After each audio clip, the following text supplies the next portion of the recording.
Welcome everyone to the Lisska Center's first Monday Musings of the year, and probably our first ever virtual Monday Musings. We are normally in the Gilpatrick House with far fewer people attending than we have tonight, one of the few silver linings, I guess, of the pandemic. I'm Adam Davis, the director of the Lisska Center. We are thrilled to have not only students, faculty, and staff joining us this evening, but also a number of Denison alumni and community members, and we're so glad that you all are all here. Before I introduce our speaker, I wanted to provide a few housekeeping notes.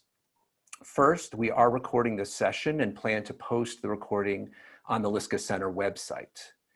Second, we suggest that you use speaker view instead of the grid view on Zoom. So that's on the upper right-hand corner. And this way you'll be able to see the presentation better. Third, please mute your microphone if it's not already muted to ensure the best sound quality for all participants. And finally, we will be using the chat feature during this presentation. If you have a question for our speaker, please post it to the chat section and we'll do our best to address questions from attendees at the end of the presentation.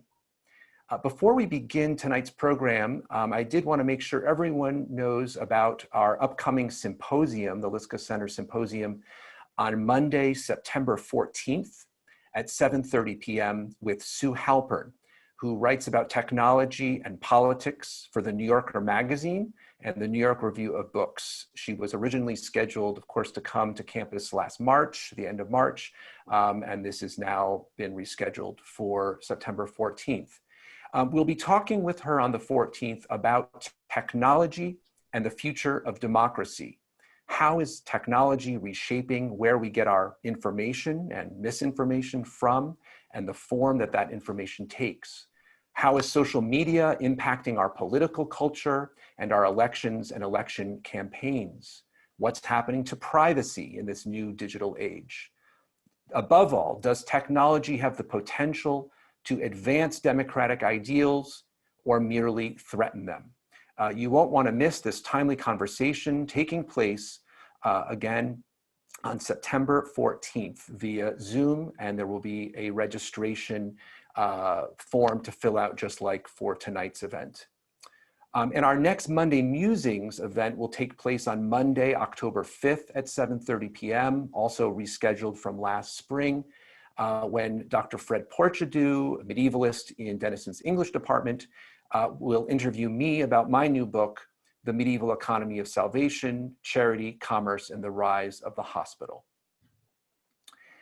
Tonight, we're delighted to have with us Dr. Jack Shuler, chair of the Narrative Journalism program and a member of Denison's English department.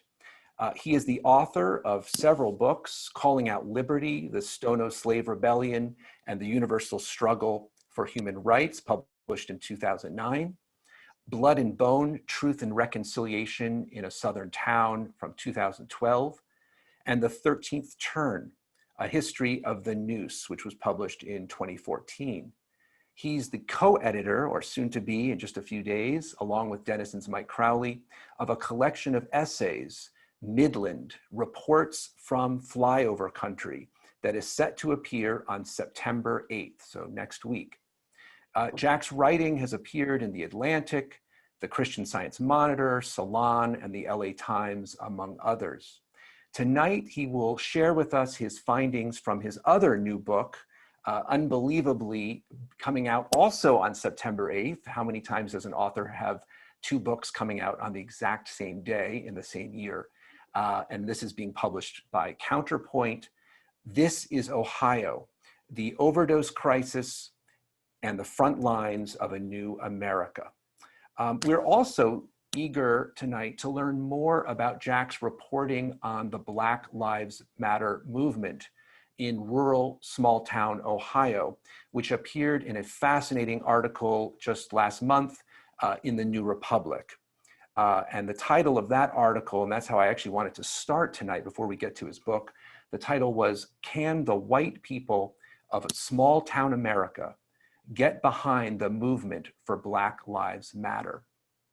And so to start, Jack, I found this just an eye-opening piece And like so much of your reporting, it challenges a lot of assumptions about rural, mostly white areas of Ohio and Appalachia. And I wondered if you could maybe begin by explaining what you see as the appeal of the Black Lives Matter movement in areas like Central Ohio that you have been studying and living in and reporting from for the last few years. So first of all, Adam, thank you. Thanks for having me. I appreciate this opportunity. So I spent most of the end of May and June reporting, going to small towns around Ohio, mostly in Central Ohio, but in Southern Ohio, Eastern Ohio. And I actually was apprehensive at first. I think one of the things to keep in mind is that, you know, Appalachia and Rust Belt, Ohio isn't a monolith. As one woman at a protest in Nelsonville had on her sign. I think, you know, I grew up in South Carolina and always wondered why we were called a red state. You know, just because you live in a red state doesn't mean everyone there is red. Some people are blue, some people are purple. And so that, you know, I've always kind of carried that assumption with me. So I knew that I knew that there would be protests. I didn't know or imagine how many there would be. I think that the crowds there skewed young for sure. But and I'm sort of circling to answer your question, but what was surprising to me was the depth of thinking by young people around race and privilege, about their role in the movement, thinking very hard about being allies or co-conspirators, you know, thinking about what they should be doing and what they shouldn't be doing. And I wouldn't say, and I would also say that many of the protests I went to were organized by young Black people, but there were some protests that were organized by white people. And I thought those particular circumstances were especially interesting to me, like in Lancaster, which is, you know, about 97% white. They had a protest. In Circleville, there was also a protest, and it was an interesting moment because it was initially organized, going to be organized by two white people who did not reach out to the Black community before they started planning their protest. And so what ended up happening was they canceled their protest, and then a Black minister in the community reached out to them and then helped them think through, like, what does it mean to organize a protest in this town where there is a Black community, but you didn't reach out to them. So that was interesting to sort of watch happen, right? So clearly there's some thoughtfulness about this, but why now? You know, that's a good question for me. Like, why now? Why did they decide now was the time to start protesting? Why did white people in these towns decide that now is the time to start protesting? I think it's a lot of things. I think it has to do with the pandemic and people being stuck inside and wanting to get out. I think it's being able to see the videos in ways that they couldn't before. And I also think we're seeing Gen Z maturing politically. And that to me was actually the most hopeful thing about what I witnessed over the summer, is the young people who are out in the streets who are leading protests, especially in Mount Vernon and Nelsonville in particular. It's really interesting, and you talk about that in your piece in terms of the generational divide, and I did wonder since maybe I'm thinking already a little bit about our symposium in a few weeks on technology. I wondered about social media's role in shaping attitudes, especially of young people. You mentioned seeing the videos of police brutality. How much of these new attitudes do you think social media has played a role in shaping or reshaping? So I think it's a couple of things. I think one, they're using social media to organize. That's sort of an obvious thing, right? But it's important in rural areas, especially. Facebook is actually more important in many of these places than other social media. So there's that, right? They can see the videos, they can see what's happening in other places, they can see the protests happening in other places, and that was really important, right? I spent many nights, like after coming back from the protests in Columbus, like I would be back at home watching Periscope and watching, you know, videos of watching like live streams of protests. I did that like probably like a lot of people, like for weeks and weeks, you know? So they were doing that as well, right? But more importantly, I think the thing that's interesting is that many of the young people that I spoke with, and this actually started with a group of young women that I talked to in Mount Vernon. I think I talk about them in the story. What they said to me was that they are now able to educate themselves about racism, about how you talk about racism and privilege and interpersonal and also structural racism, that they do that by following people on social media, that's how they're learning this thing. And I know that seems like, that might seem obvious to some people, but like in that moment I was like, oh, okay, all right. So this is why they're talking like that, right? Because they were talking in ways that, you know, I definitely think no one in my generation, you know, is able to talk about race, right? Or was able to at their age. So that was really interesting to me. And then, you know, I started asking people this question, you know, after I was sort of tipped off by those young women. And I would hear things about people following activists and intellectuals on social media that they might have not had access to before, right? Like if they weren't in college or they weren't on a college campus or in a college town, they might not have access to these people, right? But now it's pretty easy for anyone to follow folks on Twitter or Instagram. Yeah, so that to me was kind of that was like a light bulb moment up in Mount Vernon, actually. And I started asking that question to everyone I kind of encountered. So like, you know, how are you using social media and how is it affecting, you know, your being out? You also experienced firsthand and saw that not everyone in these communities has been embracing the Black Lives Matter movement by any means. And so you witnessed pushback from counter protesters. Of course, we're seeing this kind of thing continuing in various forms in recent weeks in various parts of the country. But can you talk a little bit about those counter protesters and why a movement is catching on with some but not with others? Is it just this generational divide that you've mentioned, or So I kind of feel like in part those are two separate questions. So I'll just let me start with the first one. The first part is like, what did I see, right? You know, lots of online chatter and threats that were sort of meant to you know, keep people from going to protests. That's always how it's started at a lot of these protests. And then at the protests, a lot of folks driving by, shouting, all lives matter, white power, go home, those sorts of things. Pretty regularly, a lot of like revving of engines and coal rolling and all that kind of stuff. Even as I write about in the story, at a 9-year-old who was standing in a park by a highway doing his own protest, you know, like just obnoxious stuff like that, right? But that's like, you know, that I guess is to be expected. But then there were like, you know, some of them crowds of men standing around in groups, you know, meant to like intimidate people. There was some pushback at a couple of different protests, like physical pushing. But the guns, lots of guns, you know, that was the thing that I kind of was, it should be expected. Right in Newark, you know, a militia showed up and you know, like, because of our laws, it's their right to do so. But as we've seen, right, in the last week, what that can lead to.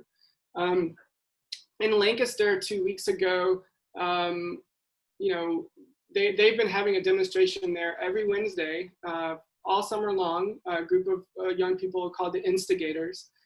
And they've been there every week, and eventually something happened where someone crossed the street. There was some pushing and shoving. It did not go well, and the police came. And the instigators had been telling the police for a while that like things were getting tenser and tenser every week. And then the next week, the instigators stood down. They didn't show up to protest, but over 100 patriots, as they're calling themselves, showed up to, as in their words, of one of the people there, to protect the statue of General Sherman. And as a guy who grew up in South Carolina, like, I don't even know what to do with that. You know, like, you know, why would they want to tear down the statue of Sherman? So it's really strange. It's strange what's happening, but I'm not at all surprised, to be honest with you. I felt like all summer long at these protests, you know, I saw some of those folks in Columbus, but the crowds were so much bigger. The difference between protesting in, you know, in a place like Columbus is, well, the police were being pretty intense in Columbus. In most of these small towns, everyone kind of knows everybody. And everyone knows the people who are driving by shouting awful things.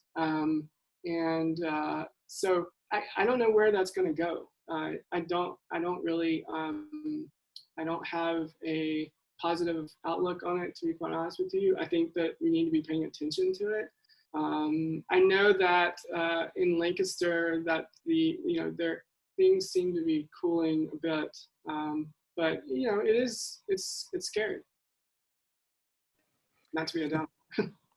So Jack, maybe as a way to kind of segue to talking about the book itself, I did think there were some interesting connections and commonalities when you're talking about the same areas. And in both the New Republic piece and your book, you're very much exploring activist movements, grassroots organizing in different forms. Maybe to start talking about the book a little, you could tell everyone a bit about the volunteers, the organizers, which it seemed like a disproportionate number of whom are women, and you know who they are, what they're doing, and what's motivating them. So this is the cover of the book, and these are the people who show up every. A lot of them show up every Saturday at the corner of Buena Vista and Main in East Main in Newark. And yeah, it is a lot of women. It's a lot of mothers who are, you know, have either lost their child or have, you know, their child is struggling with substance use disorder. And I think that's what's motivating. It's a lot of people who are either struggling with substance use disorder themselves or they've been through the system. It's a lot of people with experience, and I think that's really important. I think that what's happening in Newark at that corner is, you know, in some ways it's, you know, things are happening like that all over the country. You know, and Food Not Bombs has been doing something like that for many, many years, and harm reduction activists have been doing that for many, many years. But I think that there is a grassroots movement going on around substance use disorder and around the overdose crisis in particular. And I think it's drawing people who have experience and they know too how serious this is. I told Adam before that that I have a tendency to get emotional when I talk about some of the stuff. And a person that I wrote about in the book who I really, really deeply cared about and who taught me quite a bit, passed away on Friday. And she was a really important member of the harm reduction community in Central Ohio. And so, you know, it is very real. It's very real to the folks who are out there doing the work. And I think the thing is that they just keep showing up. And if, you know, we can talk later about how I wrote this, but it was kind of the phrase that I kind of carried. It was my mantra the whole time. Just keep showing up, just keep showing up, just keep showing up, because, you know, that's what they're doing. And I learned that that's how you build relationships, first of all. But as a journalist, it's how you learn, you know, and you go in there sort of with your arms wide open and your heart open, ready to learn from the people who know it more than you. Well, in reading the book, I think readers get to know these people as you did, and as you clearly developed very meaningful relationships. Jack, maybe is there a short passage from the book that you could read to give people just kind of a flavor of some of the individuals, their stories? So I would say too, because I know there's a lot of students listening, and I would say there's so many amazing people right in this county who are doing incredible work. And not just in this county, but in Columbus as well. I'm getting to know a lot of those folks as well. When I wrote the book, I really just wanted to focus on this county because, well, first of all, I you know, it costs a lot to do this sort of work, and time, and have 3 kids and that sort of thing. But so I really just focus in on the community around here. But so I mentioned Dylan Stanley, who passed away recently, and Dylan. What's really interesting about Dylan, I'll point this out, is that Dylan, I first encountered her. I first met her at an event that they were having at the Licking County Library in Newark, and it was hosted by Harm Reduction Ohio, and they were having an open forum about the idea of bringing a syringe services program to Licking County. And Dylan was there, and I met that night. I met a couple of other people from Vancouver, Una Krieg and Gordon Casey, who played a really important role in teaching me about harm reduction, about the harm reduction community, and through them I've met other people, and there's this really beautiful network around the country that includes a lot of folks who right now are grieving because of Dylan's passing. So I want to read a little bit about her, just in honor of her, but also in honor of them. So this is that night. Dylan speaks up with confidence and empathy for her present and past selves. Here in a windowless meeting room at the Licking County Library, decked out in a purple Overdose Awareness Month t-shirt, she chokes up. It frustrates her that, quote, the things you do become your identity, end quote. But she says she was and is more than her addiction. She talks about keeping the same needles for months, but then she got access to a needle exchange and it changed her life. Quote, these are people that matter. Just because someone is addicted to drugs does not mean that they don't matter, end quote. Dylan says she's here tonight because the harm reduction community takes her seriously and has empowered her to speak up. It's a new feeling.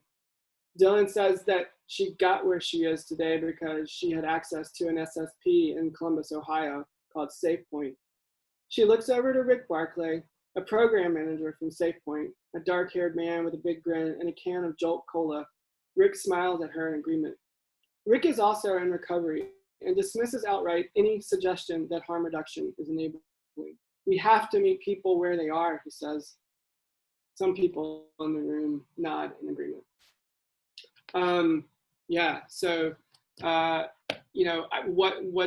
what I like about that passage is it actually does a couple of things. I was reading through it, I was thinking about, the mantra of many of the HIV/AIDS activists from the late 80s, early 90s was nothing about us without us, also from the disability rights movement, right? So this idea that if we're going to talk about an issue, we need to talk to the people who are most affected by it, and they need to be the ones leading the conversation. And that was a moment where actually Dylan was doing that, and I think that we're so lucky to have those folks among us. And I would say, like, just I could go on, but I want to say too that, like, there's a woman named Louise Vincent in Greensboro who runs this thing called this organization called the Urban Survivors Union. She's one of these people who's been through a lot and, like, just gives her life to this movement. There's a guy named Tino Fuentes in New York City who I spent a lot of time with up in New York City, but also here. He actually came and spoke to one of my classes at Denison one time. And without Tino Fuentes, we wouldn't have fentanyl testing strips in Ohio. I mean, this is the guy who, like, brought these things to Ohio and taught people in Ohio how to use them. Also someone who, is in recovery. And then, people like Spike Peachy, who I met in Vancouver, who is, he's using something called heroin-assisted treatment, which is a medication-assisted treatment type, a maintenance drug, and he is a model for harm reduction. And I'm just impressed by that community, how welcoming that community is, and how forgiving that community is. So I think, if I was to say anything, I would say I probably learned the most from those folks who struggle, but who also give back so much. So Jack, you a couple times used the phrase harm reduction, which I wasn't familiar with before reading your book. Maybe you could just explain, what it is, what's distinctive about it, about this approach. So harm reduction is not anything new in the United States. Harm reduction is both a public health approach and a social justice approach to substance use and substance use disorder. It says that, like, one of the phrases that people in harm reduction use a lot is like, we're gonna meet people where they're at, but we're not gonna leave them there, right? And so the point of harm reduction is to reduce the harms of drug use and also drug policies. And I think that's important to keep in mind too. So people in the harm reduction community, or people who are advocating for harm reduction, are trying to do all those things that they can do to keep people who use drugs safe and alive, right?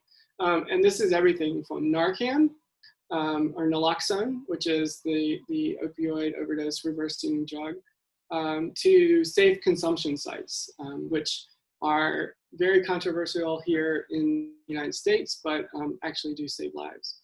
And then also, the harm reduction community, it is a social justice movement. It's also about ending war on drugs.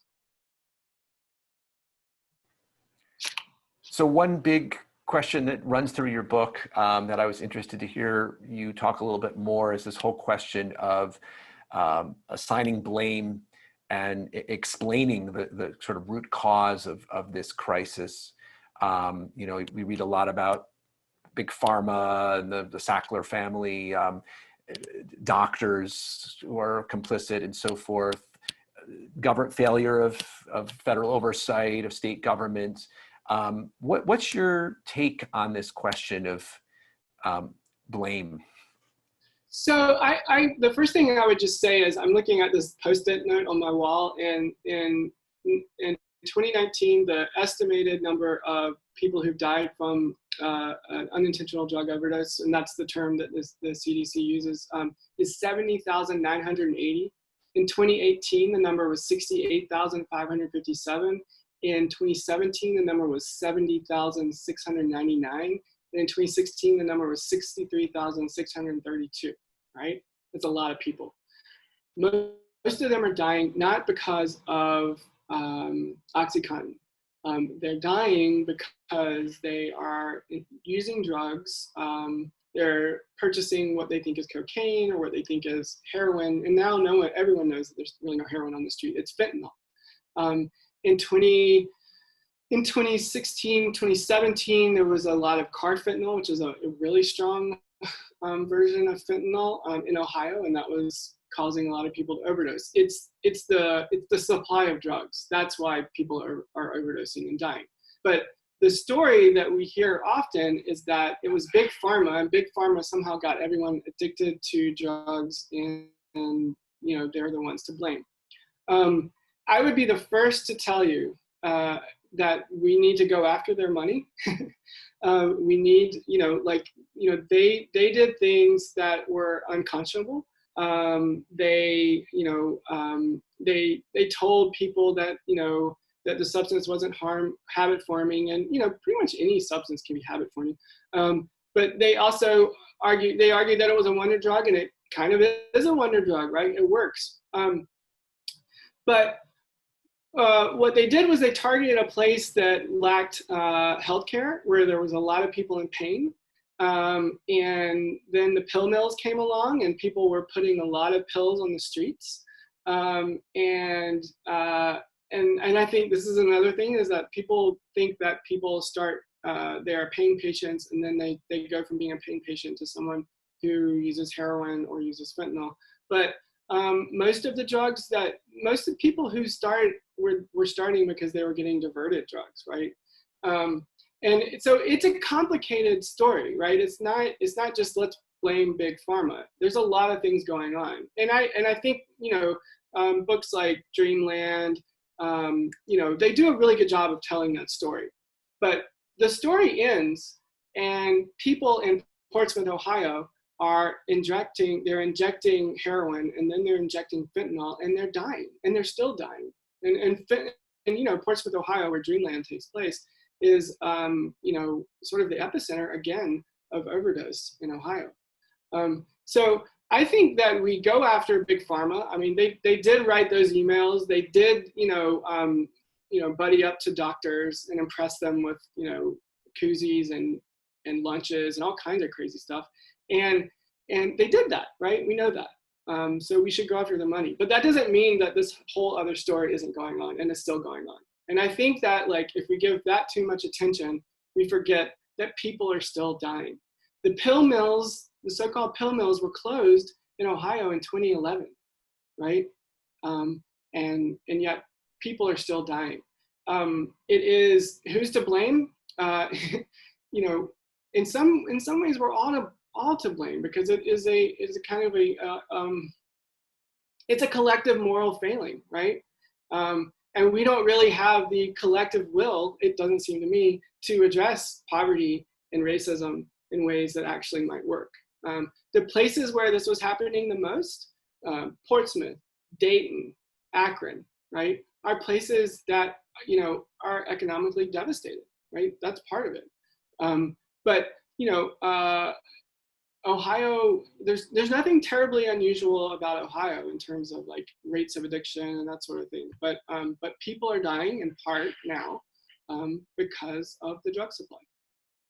And the harm reductionist argument is that what we need to do is we need to advocate for a safer supply of drugs, and we need to advocate for safe injection sites, and we need to keep people alive, because no one can get into recovery if they die of an overdose.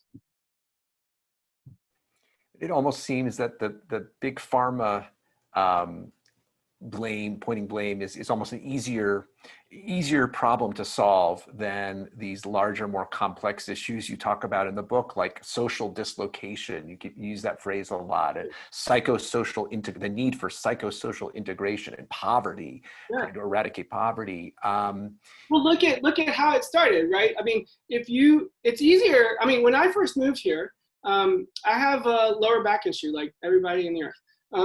And I went to a doctor, and before I was sent to do physical therapy, I was given a huge bottle of oxycodone, right? And I mean, I think a lot of people have that story, right? So that was an easy answer for that doctor, just to give him a bottle. It'll be easier, physical therapy, blah, that takes too long, it's too expensive, this is easier, right? And so in places where they might not have access to good physical therapy, right? Then, it is easier. It's a lot easier. So we are always looking for an easier solution. It's easier to say, like, let's give everyone Narcan than to say, let's figure out a way to make sure that children, live in families where they have access to water and heat and food, because those are the things that lead to the stressors that lead to and that exacerbate mental health issues and exacerbate all the things that can lead to addiction and in many cases to overdose, especially when you have a supply of drugs that is so dangerous right now. You also make this argument that we need to treat addiction as a public health issue, not a criminal one. That keeps coming up, the criminal justice system's failures and ways in which it's exacerbating this problem. Can you talk a little bit about an example where you saw that in your reporting? So when we hear the phrase the drug war, I think a lot of people,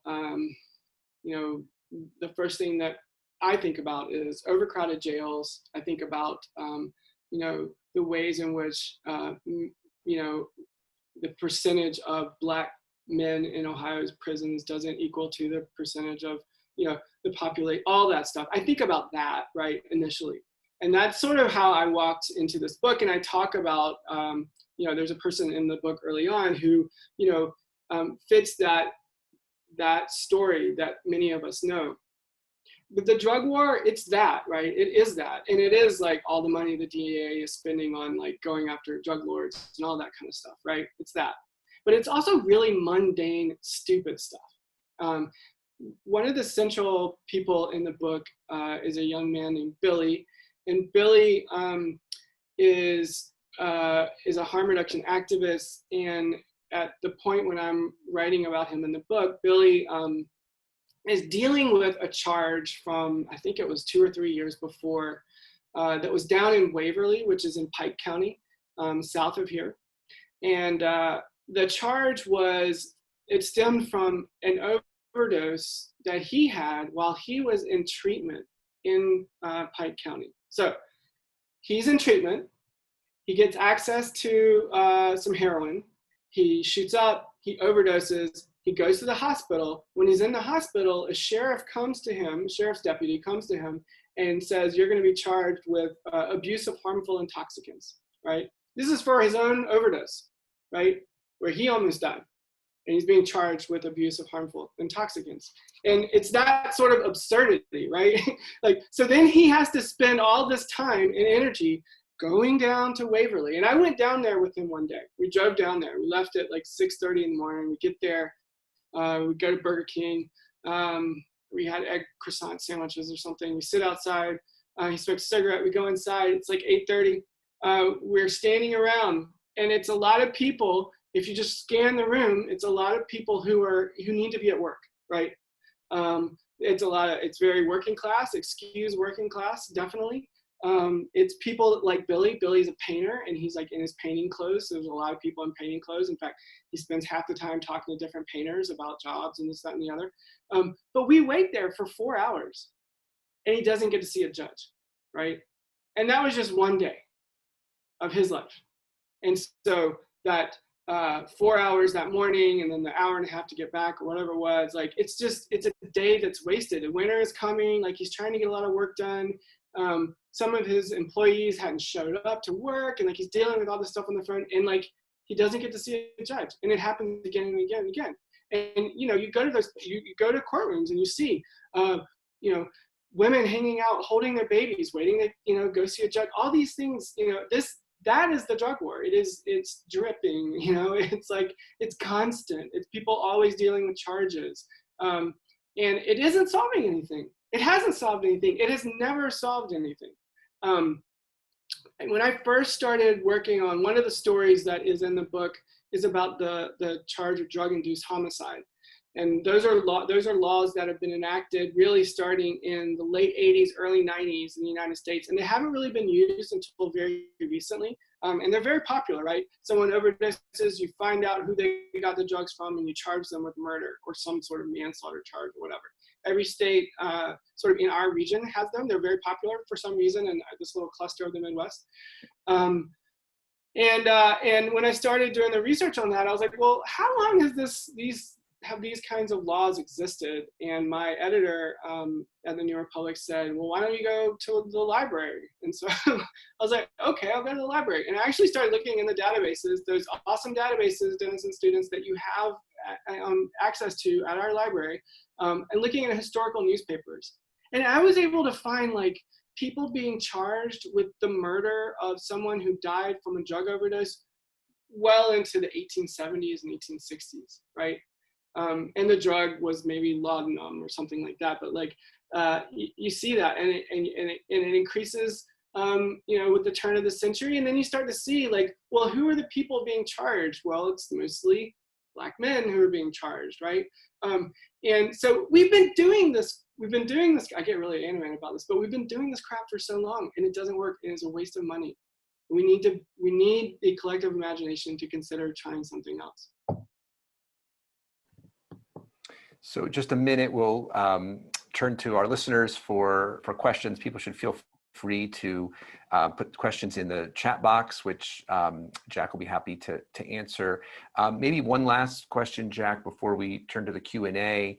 I got the sense reading your book that, you both were very much painting the people of Appalachia, Central Ohio, Southern Ohio, as victims who've been neglected and exploited, extracted from those on the outside, but also as fighting back, not just as passive victims. I mean, you're writing about organizers in this grassroots movement.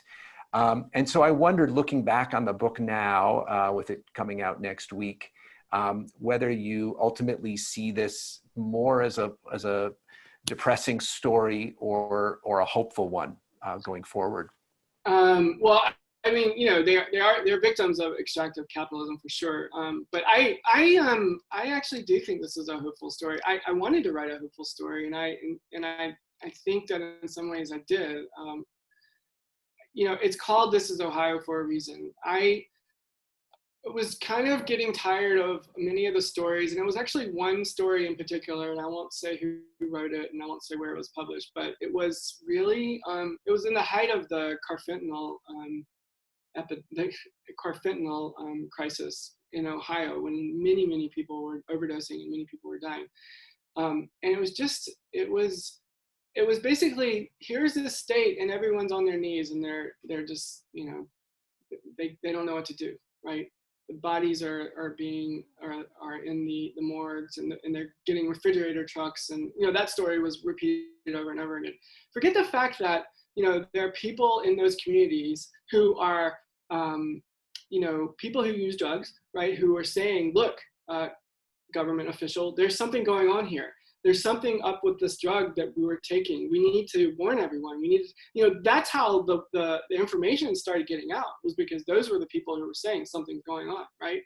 And I think that sort of activism, like, I think we forget that, like, you know, ultimately, like, we are the government. We are the ones who make this democracy work, right? Through our speaking up and our voices, and we don't let enough of the people who do need to be speaking into the public sphere.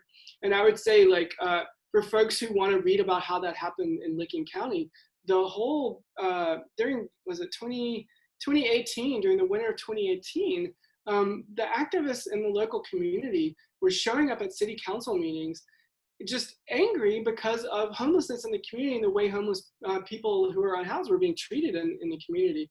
And it was beautiful. It was a wonderful moment of people who don't ordinarily speak in the public sphere speaking up and speaking for themselves. So to me, that's really hopeful. And that's like, that is the front lines of a new America.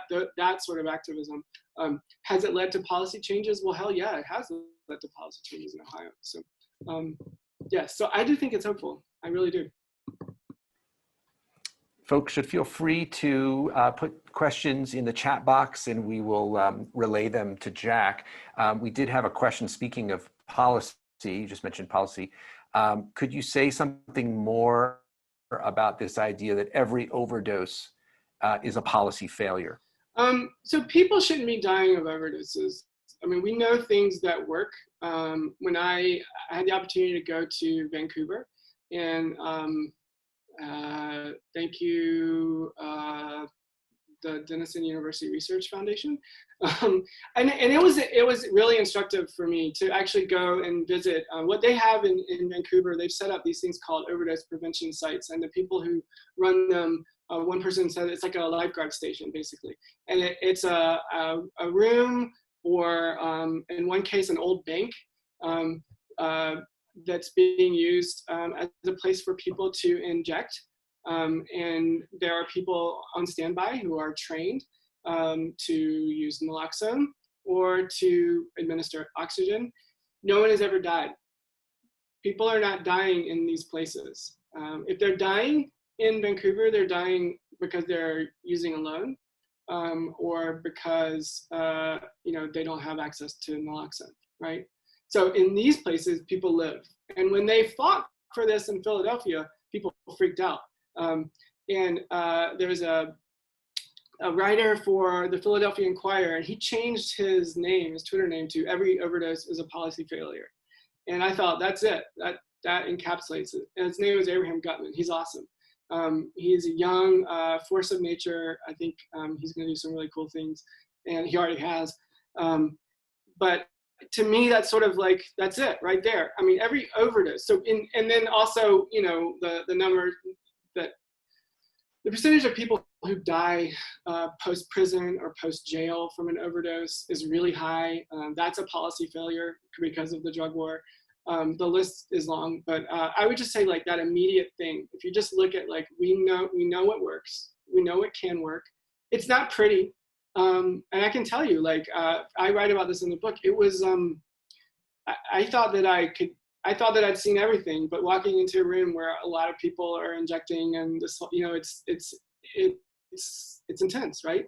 But what it is, it's a community that's decided to come together and to keep themselves alive. And that's pretty awesome. So Jack, here's a question for maybe some narrative journalism students who are listening and are interested in kind of a process of doing research and writing a book like this. Can you talk a little bit about how you found your characters, how you gave them voice? Was it hard to get them to talk? How did you build trust with them? I just showed up. I showed up a lot. I went to a lot of meetings. A whole lot of meetings, especially at the beginning, and then I like very early on I just interviewed anyone who would talk to me. I would go have coffee with them, and I interviewed dozens of people just like that. And after a while, I kind of I found the people that I wanted to follow, and I watched. I didn't know that it was going to happen, but I watched the narrative sort of play out. The fight for syringe exchange, an SSP here in Licking County, and it just so happened that the people that I was following, were intimately involved in that fight. And that doesn't always happen. It was somehow fortunate, but. Yeah, so that was, but how do I get them to talk to me? I mean, I get people, I think that there are a lot of people, I think that people don't realize that that people want to tell their story. And I think especially private citizens who experienced amazing things and have a story to tell are willing, if you are willing to sit down and talk to them, they will tell you their story. I felt like sometimes, to be honest with you, like I was a therapist, I was the person that was like, and maybe I was, and that's cool. That's totally fine. I was letting someone speak and get a story out there that they wanted to tell or get something off their chest. But it was, I will totally admit that it took a lot out of me. It took a lot out of me because it's a lot of, it's a lot of trauma to hear. It's a lot of sorrow. It's a lot of pain. But for me, you look for the beauty, which is the things that people are doing that are positive, and I try to find that story. But I also, the other thing I would tell those students is you can't shy away from the truth. It's pretty ugly right now. Everyone should feel free. We still have a few more minutes. Feel free to put questions in the chat box. Just on that last point, Jack, you mentioned the analogy of a therapist, but a therapist, I guess in theory, is supposed to remain fairly objective and sort of stoic. And it was clear that you, understandably, got very much pulled in to these stories and these people's lives. Did you feel like there's a danger for that to happen, or is it almost just necessary to, in terms of your position writing the book? I think it's different when you're writing a book about just ordinary citizens. I think I think you have a different ethical framework. And I thought a lot about this, and I talked to a lot of people about this. And the person who really sort of jogged me out of I'm just reporting and I can't, I'm not buying, lunch for someone was, the first person, I mean, they've both been here, so maybe people met them when they were here, but Rachel Aviv and Elaine Sheldon. And Elaine actually, I talked to her a couple of times about some of the people that I was writing about, because she did a documentary film about a similar thing, and we were kind of working on at the same time. And she said you have to be a human. you have to be a human with them. And that was like, okay, yeah, all right. So when you're writing a book, it's different, I think, than when you're writing writing for the New York Times. There's a code that they follow, and that's it, right? But when you write a book, you are sort of creating the ethical framework to a certain degree. I didn't make anything up. My book was fact-checked rigorously, and it was well-researched too. And I would say that had two fact checkers. I had one fact checker, Jack Herrera, who is a professional fact checker, and then Sarah Schaff, who works at the Denison Library, was like, I mean, I couldn't have done it without Sarah, to be quite honest with you. Like, she helped me with research, and she fact checked me too. So I think that's really important. I think you tell the truth, and you record, and you do all those things. But if you become connected to the people, it just means that you're human, and I think that's okay. Here's a question from somebody listening. Have you come across the human trafficking crisis along with the opioid crisis in your research? And if so, what takeaways or connections did you find? I mean, there definitely I came across it to a certain degree in terms of, women who are in difficult situations, who are a part of, the trafficking networks. I did not, to be quite honest with you, I did not, when I encountered situations where that was the case, this was not my story, and I wasn't really sure how to tell it. And so I didn't really, I didn't engage with that story as a part of the story that I was telling. I was really more focused on Trish and the mothers and that sort of thing. But it is out there, it is real. Not the kind of trafficking that QAnon is talking about, but legit, like, this is actually happening in the state of Ohio. It's a problem. And it's a dangerous one. Yeah. So Jack, before we started tonight, we were just chatting for a couple minutes before about the fact that I know you and a number of others have been part of a project in recent years to try to build awareness in the country as a whole about issues such as the one you're dealing with in the book, and sort of middle America, which seems so often to get ignored, neglected by journalists on the two coasts. And yet we were talking about the fact that there's a lack of awareness right here in places like Granville and Columbus and our students at Denison. And so, hopefully a book like this will help raise awareness about our members of our community and our neighbors. I just wondered sort of what's your hope in terms of what comes out of the reading of this book by people in our community? I mean, I think one of the first things is that I'm a writer, so I want to tell a story that people can relate to, or that they can begin the process of empathizing with the people in the book. I want that to happen first. I do believe that, we can, it's why we like stories, right?